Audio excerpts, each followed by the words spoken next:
پہلی شپمنٹ وہ سعودی عرب کو بھیجی ہے۔ آپ کو معلوم ہونا چاہیے کہ لبنان برسوں سے سعودی عرب سے کٹا ہوا ہے۔ لبنان سعودی عرب کے لیے بڑا اہم ہے، جیسے سعودی عرب فلسطین کو اپنے لیے اہم مانتا ہے، لیکن اسرائیل کی لبنان پر حملے جاری ہیں، بمباری جاری ہے۔ ابھی تھوڑی دیر پہلے میرے سامنے تازہ خبر آئی ہے کہ لبنان میں جو آج اسرائیل کے حملے ہوئے ہیں اس میں 18 سے زیادہ لوگ مارے گئے ہیں، درجنوں زخمی ہوئے ہیں۔ اور باقاعدہ جو ترکش نیوز ایجنسی ہے انادولو، اس نے تو اپنی رپورٹ میں لکھا ہے کہ لبنان میں 3980 لبنانی شہری اسرائیلی حملوں میں مارے گئے ہیں اور 12,000 سے زائد انجرڈ ہیں۔ تو اس کا مطلب یہ ہے کہ لبنان میں اسرائیل حملے بدستور جاری رکھے ہوئے ہے اور سعودی عرب لبنان میں اسرائیل کے حملوں کے خلاف تجارت کو شروع کر رہا ہے تاکہ لبنان کو ترقی کے ساتھ پھر سے جوڑا جا سکے۔ دوسری طرف ناظرین کرام، جو آج کی ایک اور بڑی خبر ہے وہ یہ ہے کہ معارف اسرائیلی میڈیا ہے، اس نے آج اپنی رپورٹ میں لکھا کہ ترکی سیلیبریٹ کر رہا ہے کہ کیسے امریکہ سے اسرائیل کو تماچے پڑے ہیں۔ امریکہ نے اسرائیل کو تماچے مارے ہیں اور اسرائیل اور امریکہ کی لڑائی سے ترکی جشن منا رہا ہے۔ یہ اسرائیلی میڈیا معارف نے لکھا ہے۔ اس رپورٹ میں لکھا گیا کہ مشرق وسطیٰ میں اسرائیل کے غلبے اور اسرائیل کے بالادست ہونے کے خواب چکنا چور ہو گئے ہیں۔ ایران کی جنگ بند کرا کے ترکی خوش ہے کہ اب وہ مشرق وسطیٰ کے فیصلے کرنے کا اصل حقیقی وہ علم بردار ہے۔ اب مشرق وسطیٰ میں اسرائیل کی جانبداری نہیں چلے گی، اور ترکی اس پر بھی خوش ہے کہ مشرق وسطیٰ میں سعودی عرب اور ترکی اور باقیوں نے مل کر امریکی صدر ٹرمپ کو قائل کر لیا، اور اب امریکہ کی پالیسی بدل چکی ہے، امریکہ کا لہجہ بدل چکا ہے کہ اسرائیل سب کچھ نہیں ہے، بلکہ عرب دنیا میں مشرق وسطیٰ میں باقی دنیا کے ساتھ معاملات کو قائل ماننا ضروری ہے اسرائیل سے بھی زیادہ۔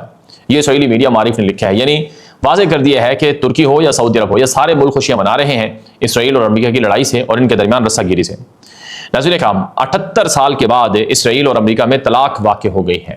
جی ہاں، 78 سال میں پہلی بار ایسا موقع آیا ہے کہ امریکہ اور اسرائیل آپس میں ایک دوسرے کا گریبان پکڑے ہوئے ہیں۔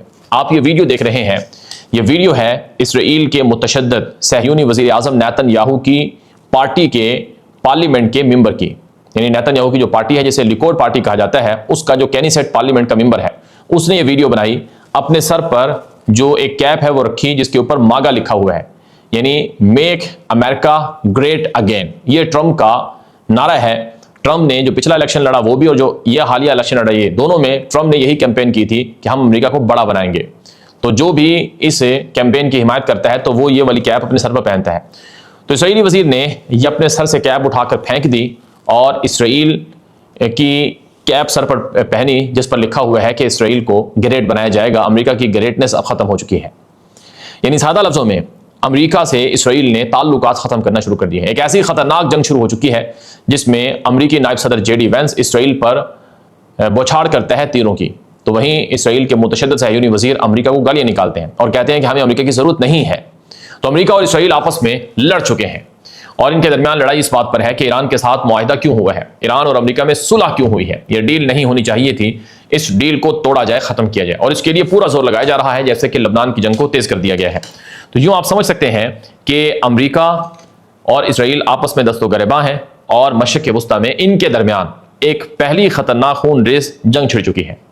ایک اور بڑی خبر آپ کے سامنے رکھیں گے، جو آج کی اہم اور بڑی خبر اس وقت میرے سامنے موجود ہے، وہ یہ ہے کہ ترکی مشرق وسطیٰ میں اسرائیل کو بائی پاس کر کے آگے نکل چکا ہے۔ جی ہاں، گلوبل فائر، یہ ایک fire power, global fire power یہ ایک عالمی ادارہ ہے جو بنیادی طور پر دنیا بھر میں مختلف ملکوں کی فوجی ملٹری رینکنگ جاری کرتا ہے، اور اس رینکنگ میں مختلف چیزوں کو دیکھا جاتا ہے، ٹیکنالوجی کو، ہتھیاروں کی ترقی کو، اور فوج کی طاقت اور قوت اور صلاحیت کو۔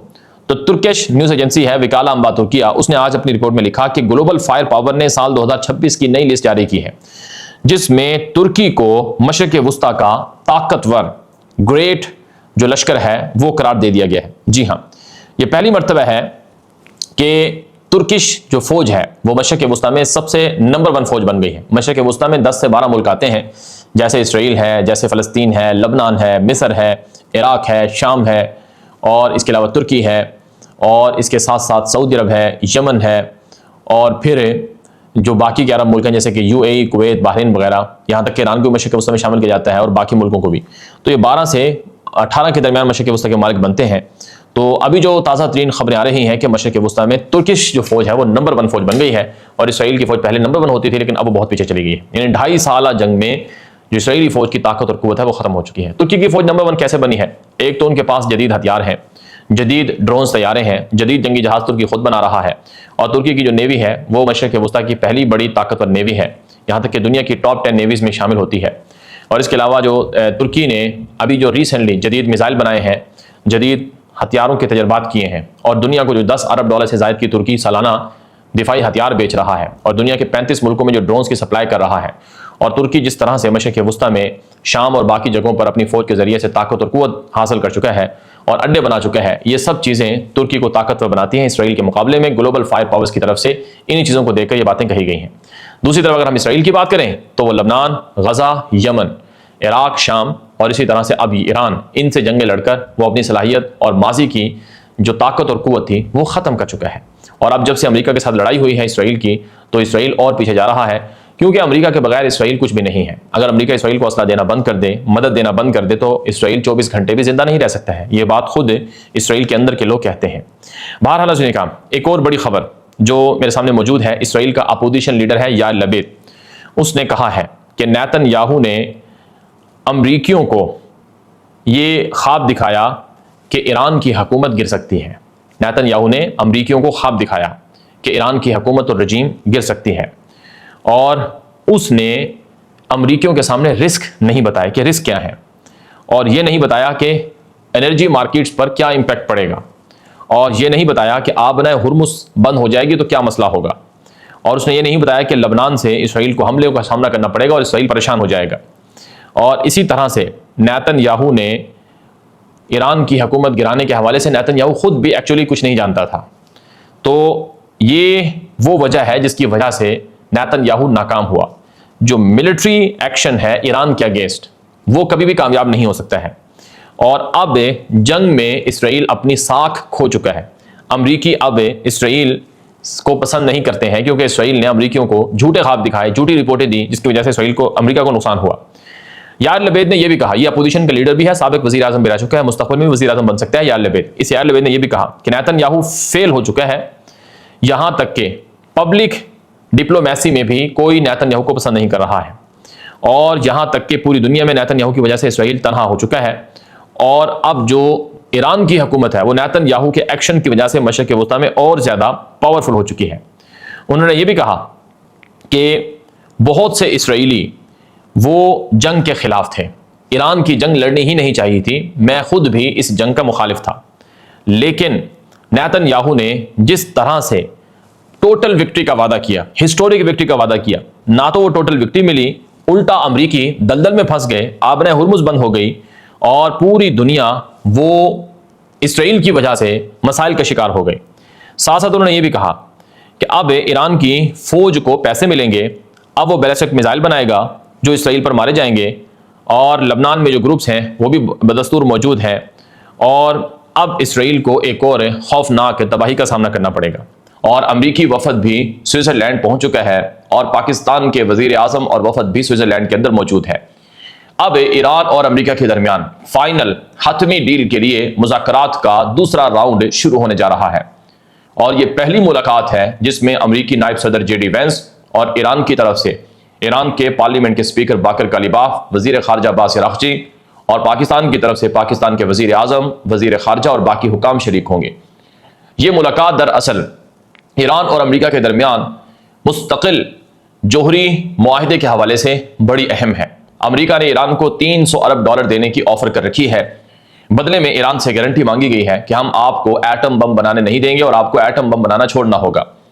ایران نے اپنی سخت ترین شرائط رکھی ہوئی ہیں کہ اگر ہم ایٹم بم بنانے کی مہم سے پیچھے ہٹیں گے تو بدلے میں ہمیں دنیا کے ساتھ آزادانہ تجارت کی اجازت دی جائے گی، اور امریکہ اپنے اڈے اور اپنی فوجیں بھی ہمارے پاس سے واپس بلائے گا۔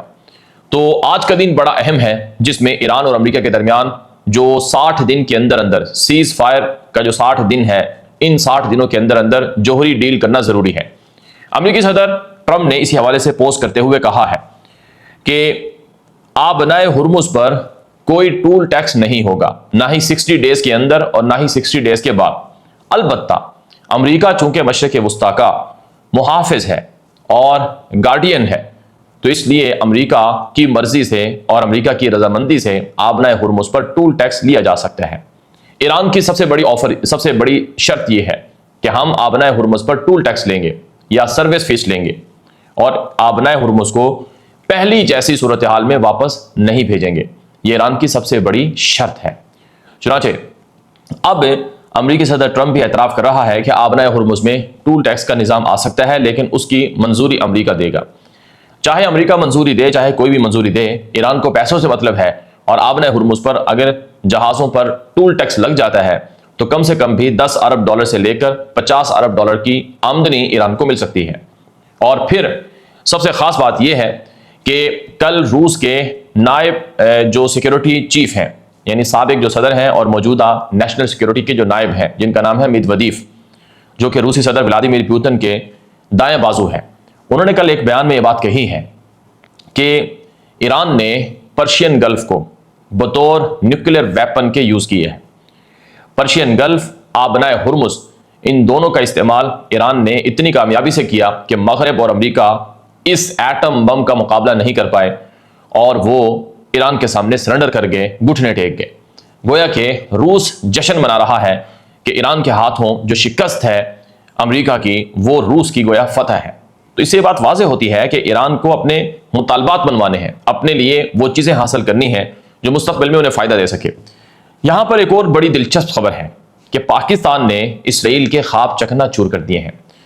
آپ میں سے بہت سے لوگ شاید یہ باتیں نہیں جانتے، لیکن حقیقت یہ ہے ناظرین کرام کہ اگر پاکستان ثالثی نہ کرتا تو آج اسرائیل سعودی عرب کو، ایران کو، ترکی کو، یہاں تک کہ پاکستان کو بھی نقصان پہنچا چکا ہوتا، خدا نخواستہ.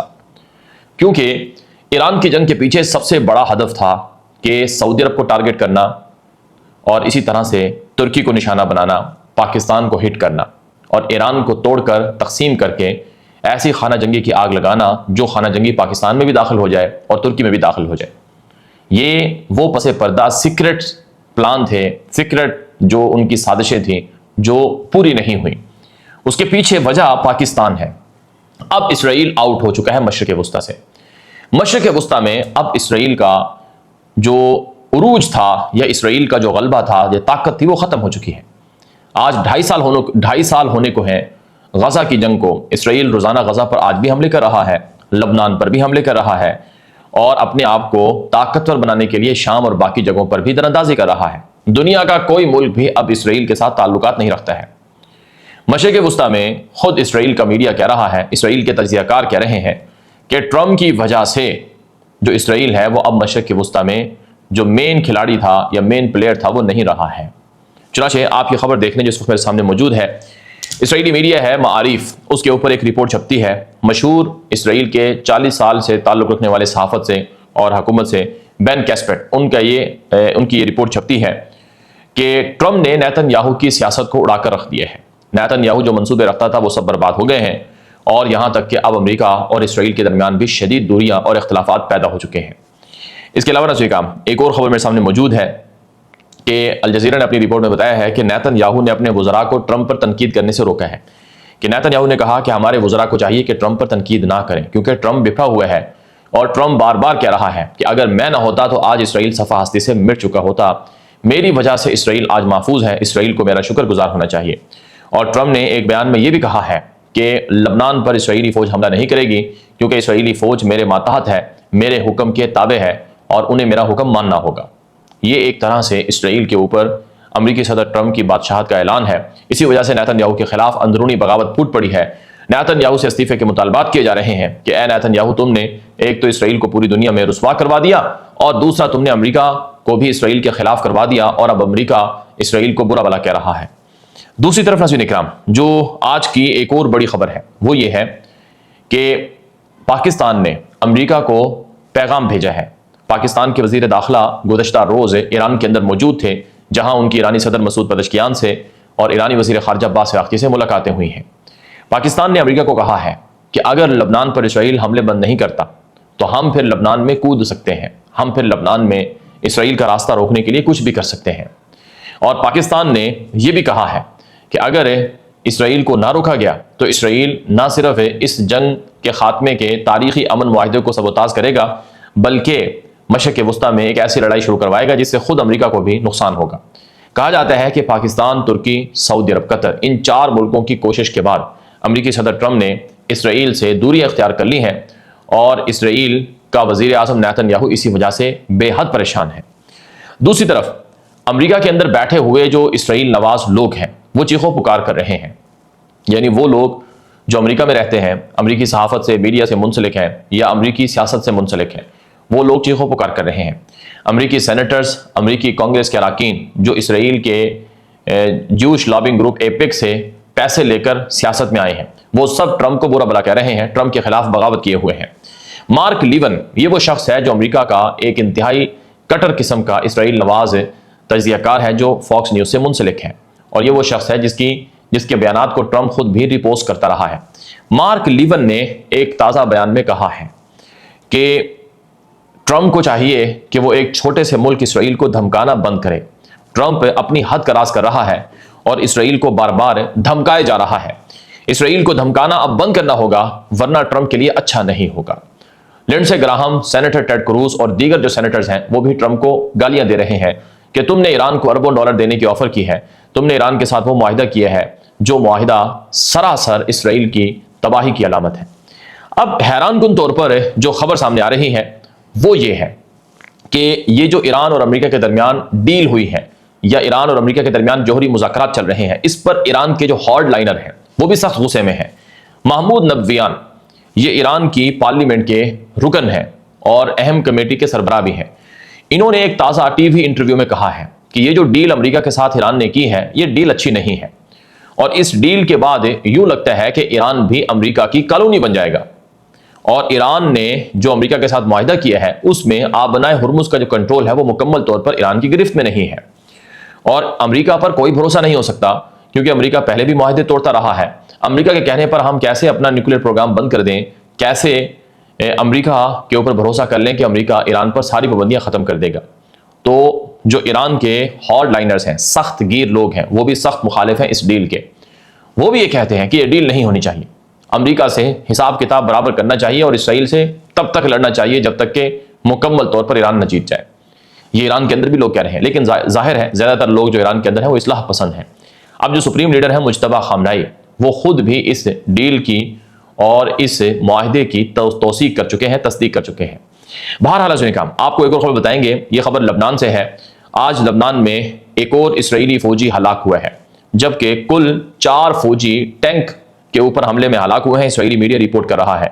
اور دی ٹائمز آف اسرائیل اسرائیلی میڈیا نے لکھا کہ 13 اسرائیلی فوجی پچھلے 24 سے 48 گھنٹوں میں زخمی ہوئے ہیں، یعنی کل 20 سے زائد اسرائیلی فوجی ہیں جو لبنان کے اندر یا ہلاک ہوئے ہیں یا زخمی ہوئے ہیں۔ اسی طرح سے اطلاعات آ رہی ہیں کہ اسرائیلی فوج نے دعویٰ کیا ہے کہ ہم نے لبنان میں زمین کے نیچے ایک ایسا خفیہ اڈا پکڑا ہے، ایک ایسا خفیہ بیس پکڑا ہے جو کہ ایران نے بنایا تھا، اور وہاں سے ہم نے اسلحہ بھی پکڑا ہے، اور وہ ایک ٹنل تھی، ایک خفیہ بیس تھا جس کو ہم نے پکڑا ہے۔ اسرائیلی فوج یہ بھی دعویٰ کر رہی ہے کہ لبنان کے اندر دراصل حزب گروہ کے پیچھے ایران ہے، اور حزب گروہ کی مدد کر کے بڑی تعداد میں زیر زمین ٹنلز، سرنگیں، بیسز بنائے ہوئے ہیں۔ اگر ہم نے ان کو ختم نہ کیا، ان کو کاؤنٹر نہ کیا تو اسرائیل کے لیے بڑی تباہی اور رسوائی ہوگی۔ بہرحال سنیں کیا، لبنان میں اسرائیل کے وقفے سے حملے چل رہے ہیں۔ لبنان میں اسرائیل نے کارروائیاں بند نہیں کی ہیں اور اسرائیلی فوجیں بھی لبنان کے اندر موجود ہیں۔ لبنان سے اسرائیلی فوجیں نہیں نکالی گئی ہیں۔ ٹرمپ اگرچہ کہہ رہا ہے کہ لبنان میں اسرائیل اپنی فوجیں نکال لے گا، اور پاکستان کا بھی شدید دباؤ ہے۔ ایران بھی یہ کہتا ہے کہ مذاکرات تب آگے بڑھیں گے جب بنیادی طور پر لبنان کی جنگ سے بند ہوگی اور اسرائیلی فوجیں لبنان سے نکلیں گی۔ لیکن نیتن یاہو کہتا ہے کہ ہم لبنان کو بھی نہیں چھوڑیں گے، غزہ کو بھی نہیں چھوڑیں گے، اور شام پر بھی قبضہ کریں گے، یہاں تک کہ ہم تو ایران کی حکومت گرانے کے لیے بھی جنگ جاری رکھیں گے۔ تو اب دیکھنا یہ ہے کہ کیا امریکہ اور ایران کے درمیان جو مذاکرات ہیں یہ نتیجہ خیز ہوتے ہیں، اس مذاکرات میں کوئی نتیجہ ڈیل کی شکل میں سامنے آتا ہے یا نہیں، اور پھر سوال یہ بھی ہے کہ کیا اسرائیل کو امریکہ لگام ڈال پاتا ہے یا نہیں، یا پھر پاکستان، ترکی، سعودی عرب واقعی اسرائیل سے جنگ کریں گے اور اسے طاقت کے زور پر روکیں گے۔ آپ کیا سمجھتے ہیں؟ اپنی رائے کامنٹ کر دیں، واٹس ایپ کر دیں۔ اجازت دیجیے، السلام علیکم ورحمۃ اللہ وبرکاتہ۔